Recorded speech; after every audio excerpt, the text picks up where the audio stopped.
આ વ્રતની શરૂઆત શ્રાવણ માસના પહેલા શુક્રવારથી થાય છે। જો તકલીફ હોય તો બીજા શુક્રવારથી પણ કરી શકાય છે। વ્રત કરનારે સવારે વહેલા ઉઠી નાહી ધોઈ લાલ વસ્ત્રો પહેરવા, 5 દિવેટનો દીવો કરી એક પાટલા ઉપર દીવો મૂકી પત્ર, પુષ્પ, ચોખા, કંકુ વગેરેથી જીવંતિકા દેવીનું પૂજન કરવું, ભક્તિભાવપૂર્વક વંદન કરી માને પ્રાર્થના કરવી, તેમની કથા વાર્તા સાંભળવી, વાંચવી, માતાજીને પ્રસાદમાં લાપસી કરી નૈવેદ્ય ધરાવવું, જમણા હાથમાં ચોખા રાખી માતાજી આગળ હૃદયની ભાવના રજૂ કરવી, પછી એ ચોખાના દાણાને ચારે દિશામાં નાખી મનનો સંકલ્પ માતાજી આગળ રજૂ કરવો। માતાજીને ધરાવેલો પ્રસાદ વ્રત કરનારે આરોગવો, એક જ સમયે પ્રસાદ લેવો, એ દિવસે પીળા વસ્ત્રો પહેરવા નહીં।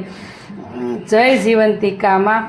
ઘણા વર્ષો પહેલાં મિહિર નામનો એ રાજા થઈ ગયો। આ રાજાની રાણીનું નામ સુલક્ષણા। રાજા રાણી બધી વાતે સુખી હતા, પણ તેમને એક વાતનું દુઃખ હતું, તેમને શેર માટીની ખોટ હતી, એમને એક પણ સંતાન હતું નહીં। તેથી રાણીબા ચિંતામાં ને ચિંતામાં સુકાતા જતા હતા। એક દિવસની વાત છે, રાણી ઉદાસ મને પોતાના ઓરડામાં બેઠી હતી, તેવામાં ત્યાં એક દાસી આવી ચઢી। દાસી સુયાણીનું કામ કરતી હતી, એટલે ગામમાં કોઈને સુવાવડ આવે તો સૌ તેને બોલાવી। દાસી રાણીના મનની વાત કળી ગઈ। તેણે રાણીને કહ્યું, રાણીબા, તમે આટલી બધી ચિંતા શા માટે કરો છો? તમે આજ્ઞા કરો તો હમણાં ઉપાય બતાવું। બોલ, શું ઉપાય છે? દાસીએ ધીમેથી રાણીના કાનમાં કહ્યું, જુઓ રાણીબા, ગામમાં એક બ્રાહ્મણીને 3જો મહિનો જાય છે, આથી તમે સગર્ભા છો એવો ઢોંગ કરો, પછી આગળનું કામ હું સંભાળી લઈશ। દાસીની વાત સાંભળી રાણીએ પ્રથમ ખચવાટ અનુભવ્યો, પણ દાસીએ તેમને કહ્યું, તમે બીવો નહીં, આ વાતની ખબર કોઈને પણ નહીં થાય। રાણીએ દાસીની વાત માની લીધી, પોતે ગર્ભવતી છે એવી વાત ફેલાવવા માંડી। આ વાતને 7 મહિના વીતી ગયા। ત્યાં બ્રાહ્મણીએ મધરાતે દાસીને તેડાવી। મધરાતે બ્રાહ્મણીએ પુત્રને જન્મ આપ્યો। દાસી છાનામાની આ પુત્રને લઈને ચાલતી થઈ ગઈ અને રાણીના ઓરડાની પાછલી બારીએથી દાખલ થઈ બાળક રાણીને આપ્યું। રાણી તો રાજી રાજી થઈ ગયા।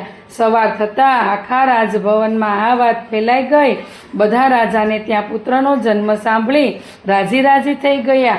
જ્યારે આ બાજુ બ્રાહ્મણી પુત્ર ગુમ થતાં આંસુ સારવા લાગી।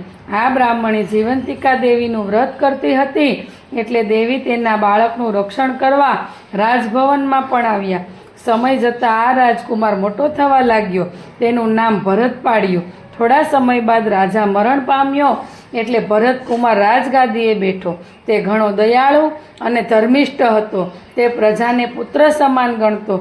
એક દિવસ રાજા ભરતકુમાર પોતાના પિતાનું શ્રાદ્ધ કરવા માટે ગયાજી જવા નીકળી પડ્યો। રસ્તામાં તે એક વાણિયાને ઘેર રાત રોકાયો। આ વાણિયાને 6 બાળકો થયા અને 6 બાળકો વારા ફરતી 6ઠા દિવસે મરણ પામ્યા। આજે 7મા બાળકની છઠ્ઠી હતી અને વિધાત્રી લેખ લખવા આવવાના હતા। ઘરના બધા ઊંઘી ગયા હતા, ત્યારે મા જીવંતિકા રાજકુમારનું રક્ષણ કરતા બારણે ઊભા હતા। મધરાત થતાં વાણિયાને ત્યાં વિધાત્રી પધાર્યા, એટલે જીવંતિકા માતાએ આડું ત્રિશૂળ ધર્યું અને કહ્યું, દેવી વિધાત્રી, તમે અહીં કેમ આવ્યા? વાણિયાના દીકરાની આજે છઠ્ઠી છે, એટલે એના લેખ લખવા આવી છું। બહેન, લેખમાં શું લખશો? એના ભાગ્યમાં છે તે લખીશ કે છોકરો સવારે મરણ પામશે। ના ના વિધાત્રી, એવું તમારાથી ન લખાય। હું તમારી મોટી બહેન અહીં હાજર હોઉં અને તમે આવું અમંગળ ન લખી શકો। છેવટે વિધાત્રીએ જીવંતિકાની વાત માની દીર્ઘાયુષ્ય લખીને ચાલતા થયા। સવાર થતાં વાણિયાએ પોતાના છોકરાને જીવતો જોઈ નવાઈ પામ્યો। એ તો ખૂબ જ રાજી થઈ ગયો। તેણે ભરતકુમારને શુભ પગલાંના માની તેમની ખૂબ જ સરભરા કરી। બીજા દિવસે ભરતકુમાર વાણિયાના ઘરેથી જવા નીકળ્યો। વાણિયાએ તેને ઘેર પાછા ફરો ત્યારે અહીં પોતાના ઘેર આવવાનો ખૂબ જ આગ્રહ કર્યો। ભરતકુમારે સારું કહી ત્યાંથી રવાના થયા। તેઓ ગયાજી પહોંચી ગયો। ત્યાં જઈ શ્રાદ્ધ કર્મ કર્યું। પિંડદાન આપવા માટે હાથ લાંબો કર્યો તો એકને એક બદલે 2 હાથ દેખાયા। ભરતકુમાર વિચારમાં પડ્યો, તેણે પંડિતોને આનું કારણ પૂછ્યું, પરંતુ પંડિતોએ તેનો કોઈ જવાબ આપી શક્યા નહીં. આમાં બીજો હાથ કોઈ દેવીનો હાથ જેવો લાગતો હતો. ભરતકુમાર શ્રાદ્ધ ક્રિયા પતાવી પાછો વળ્યો. રસ્તામાં પેલું વાણિયાનું ઘર આવ્યું. ભરતકુમાર વાણિયાને ઘેર ગયો. એ દિવસે વાણિયાને ત્યાં ફરી બીજા બાળકની છઠ્ઠી હતી. મધરાત થતાં પાછા વિધાત્રી લેખ લખવા આવ્યા. આ વખતે પણ માં જીવંતિકાએ તેમને રોક્યા અને આ બાળકનું દીર્ઘાયુષ્ય લખવા કહ્યું. વિધાત્રીએ તેમના કહ્યા પ્રમાણે કર્યું. લેખ લખીને આવ્યા પછી વિધાત્રીએ માને પૂછ્યું, દેવી જીવંતિકા, તમે આ વાણિયાના ઘેરે કેમ પધાર્યા છો? એટલામાં રાજકુમાર ભરતની ઊંઘ ઉડી ગઈ. તેને કોઈક વાત કરી રહ્યું હોય એમ લાગ્યું. તે ચૂપચાપ પથારીમાં પડ્યો. તે વાત સાંભળવા લાગ્યો. જીવંતિકા દેવી બોલ્યા, દેવી વિધાત્રી, આ રાજકુમારની માતા વર્ષોથી શુક્રવારે મારું વ્રત કરે છે. તે દિવસે પીળા વસ્ત્રો પહેરતી નથી, પીળા અલંકારો ધારણ કરતી નથી, ચોખાના પાણીને ઓળંગતી નથી અને પીળા માંડવા નીચે જતી નથી. તેથી મારે આ રાજકુમારની રક્ષા કરવી પડે છે. એ જ્યાં જાય ત્યાં મારે જવું પડે છે. તેના લીધે હું આજે વાણિયાને ઘેર છું.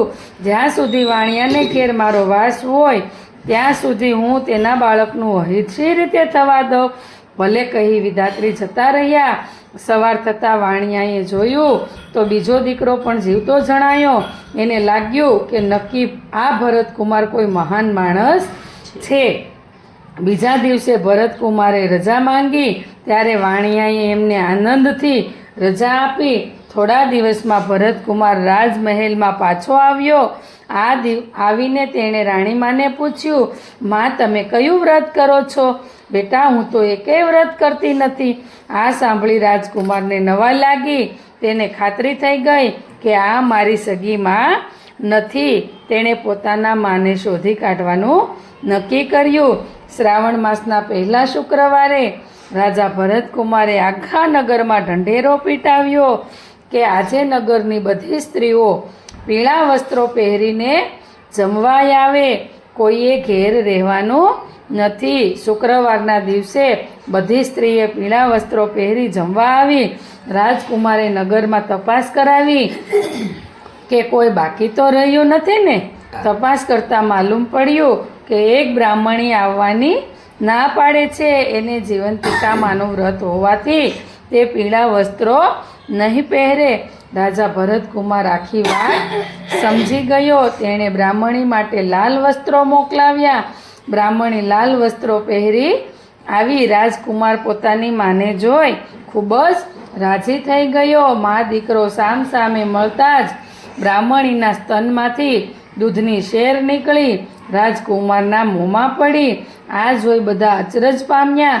રાજકુમારે રાણીમાને આ બાબતે પૂછતા રાણીએ રડતા રડતા સઘળી હકીકત જણાવી દીધી. રાજકુમાર પેલી બ્રાહ્મણીને માં કહી ભેટી પડ્યો. તેને પોતાની સાથે રાજમહેલમાં રાખી. જીવંતિકામાંના વ્રતના પ્રભાવથી બ્રાહ્મણીને પોતાનો ખોવાયેલો પુત્ર પાછો મળ્યો અને માતાજીએ એનું રક્ષણ કર્યું. હે માં જીવંતિકા, તમે જેવા બ્રાહ્મણના બાળકનું રક્ષણ કર્યું તેવા વ્રત કરનાર સૌના બાળકનું રક્ષણ કરજો અને એમને સુખ સંપત્તિ આપજો. તો આવી જ રીતે જીવંતિકા માનું વ્રત શ્રાવણ માસના પહેલા શુક્રવારે કરવું અને પહેલા શુક્રવારે ન બની શકે તો બીજા શુક્રવારે કરવું. જય જીવંતિકા માં, જીવંતિકા માતાની